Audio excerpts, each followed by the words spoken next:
Question 11. We've got a guy, James. He got silver throwing the discus.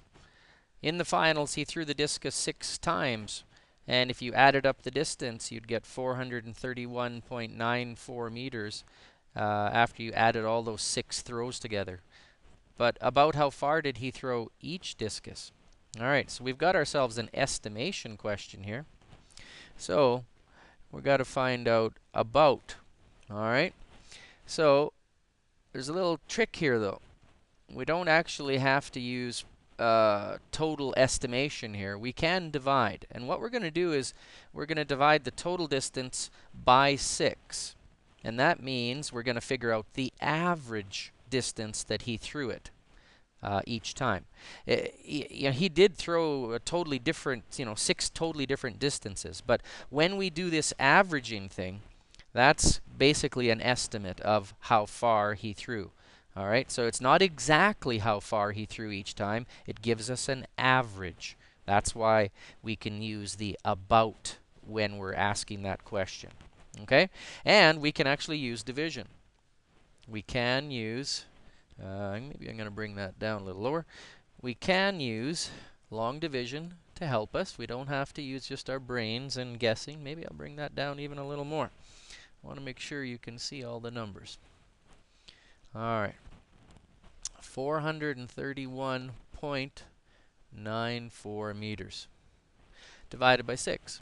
All right, so we start doing our regular division style. So you ask the question, how many 6's go into a 4? And the answer is 0. And how many 6's go into 43? The answer is 7. And 7 6's is 42.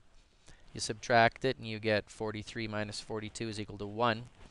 Bring down the next number, which is a 1 automatically. Now you got 11. And 1 6 goes into 11. That gives us 11 minus 6, which is 5. Bring down the next number, which is a 9. And then you think, how many 6's go into 59? And the answer there is 9. 9 6's equals 54. You subtract it, you'll get 5 as a remainder. Bring down the last number, you got 54 again. So that means 9 6's will go into 54, and we have no remainder. And the decimal in your number that you're dividing goes directly up into the answer. Okay, so this is the average distance of the 6 throws. It does not mean that he threw the discus 71.99 meters each time. This is just the average distance. So he threw about 71.99 meters each time. Some were longer, some were shorter, I bet. But it all worked out to an average distance of 71.99 meters.